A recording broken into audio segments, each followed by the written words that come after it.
চলো বন্ধুরা, আজকের গুরুত্বপূর্ণ সংবাদগুলো আমরা দেখে নিই। আজকে তোমরা সবাই জানো 14 জুলাই 2026, 30 আষাঢ় 1433, 28 মহররম 1448। প্রথমেই একটা স্বস্তির খবর দিয়ে শুরু করি। পানি কমছে, লড়াই টিকে থাকার। মানুষ ঘরে ফিরতে শুরু করলেও অবস্থা নেই বসবাসের। বসতবাড়ি ভেঙে পড়ায় অনেকে আশ্রয় কেন্দ্রে রয়ে গেছেন। অর্থাৎ যেই প্রচন্ড বৃষ্টিতে মানুষের খারাপ অবস্থা হয়েছিল, পানি কমে যাওয়ার পরে কিন্তু তারা বাসায় ফিরছে, কিন্তু বাসায় গিয়ে তাদের ঘরবাড়ি নেই। এরপরও দুর্যোগটা কমেছে, এটাতেই স্বস্তি। 33 ঘন্টা পরও ঢাকার কিছু এলাকা জলাবদ্ধ। অর্থাৎ আপনারা যারা ঢাকায় থাকেন তারা জানেন যে ঢাকার প্রত্যেকটা রাস্তায় কিন্তু চলাচল করতে অনেক কষ্ট হয়েছে। এই যে আমরা দেখতে পাচ্ছি যে প্লাস্টিকের নৌকায় এইচএসসি পরীক্ষাটা কিন্তু পরীক্ষা দিতে যাচ্ছিল। এরপরে আমরা একটা নিউজে দেই,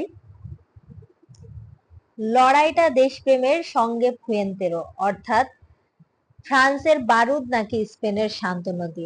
আজকে আপনারা সবাই জানেন যে রাত 1টার সময় ফ্রান্স এবং স্পেনের সেমিফাইনাল হবে, এন্ড এটা কিন্তু খুবই গুরুত্বপূর্ণ একটা খেলা, সেটা নিয়েই নিউজটা হয়েছে। আরেকটা নিউজ আছে রেলওয়ের আনিসুর প্রীতি। আমি জানি না নিউজটা কি, পড়তে হবে। ঢাকার কমলাপুর রেল স্টেশনের ভিতরে দোকান করার জন্য জায়গা বরাদ্দ দেওয়া হয়েছে আনিসুর রহমান ওরফে টিপু নামের এক ঠিকাদারকে।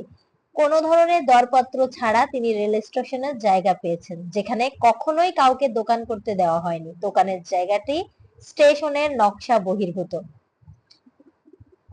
অর্থাৎ আনিসুর নামের একজন ঠিকাদারকে বেআইনি ভাবে রেলওয়ে স্টেশনের পাশে একটা দোকান করতে দেওয়া হয়েছে। এরকম আমরা সবাই জানি যে গ্রামে বা এলাকায় কিছু সান্ডা পান্ডা লোকজন থাকে যারা গায়ের জোরে অবৈধকে বৈধ করে নেয়।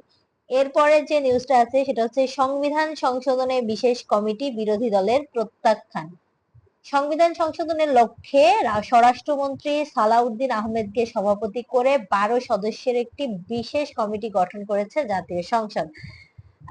কি বলবো, ব্যাপারটা খুবই হাস্যকর, কারণ এর আগেই তো সংবিধান সংশোধন করার জন্য কমিটি গঠন হয়েছিল এবং সেখানেও কিছু সংশোধনীর কথা বলা হয়েছে, তাহলে কেন আবার নতুন কমিটি, এটা আমি জানি না। আর এই যে বরাবরের মতো এখানে একটা অ্যাডভার্টাইজমেন্ট আছে।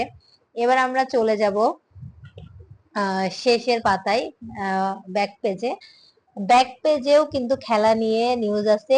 স্পেন ফ্রান্সের সেরা পাস লড়াই। অর্থাৎ স্পেন এন্ড ফ্রান্সের মধ্যে যে খেলা হবে সেখানে কাদের কাদের মধ্যে লড়াই হতে পারে সেটা জানানো হয়েছে।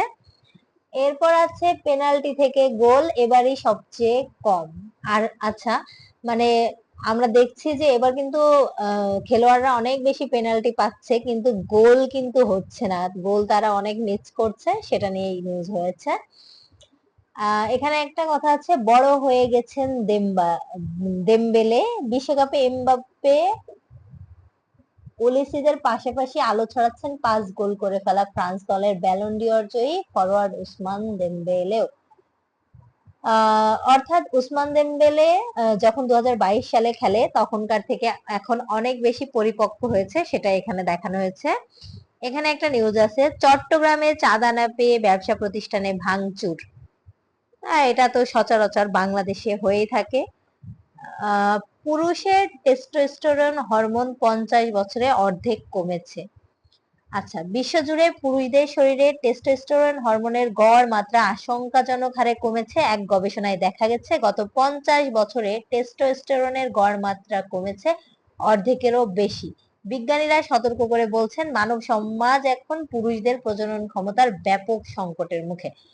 অর্থাৎ এই যে আমাদের দেশে বা আমাদের পৃথিবীতে বাচ্চা কাচ্চা যখন হয় না, মেয়েদেরকেই দোষ দেওয়া হয়, বাট এখানে কিন্তু প্রমাণ আছে যে ছেলেদের দোষেই বাচ্চা কাচ্চা হয় না। এই উদাহরণটা সবচেয়ে বেশি এন্ড কারণটা সবচেয়ে বেশি গুরুত্বপূর্ণ।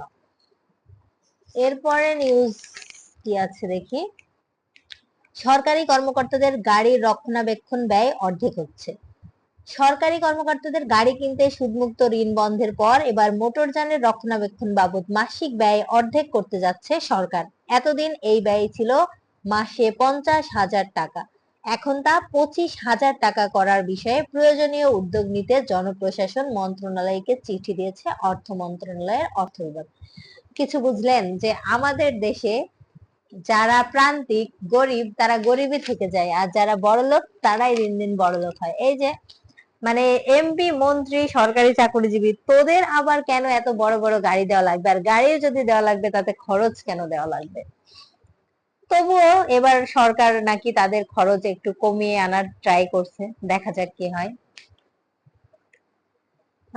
এরপর আমরা নিউজ দেখি।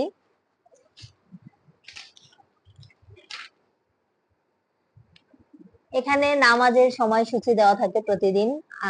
আজকে ফজর হবে 3টা 54-তে। তারপরে নারীর ক্ষমতায়ন ও পরিবেশ সুরক্ষায় জোর প্রধানমন্ত্রীর।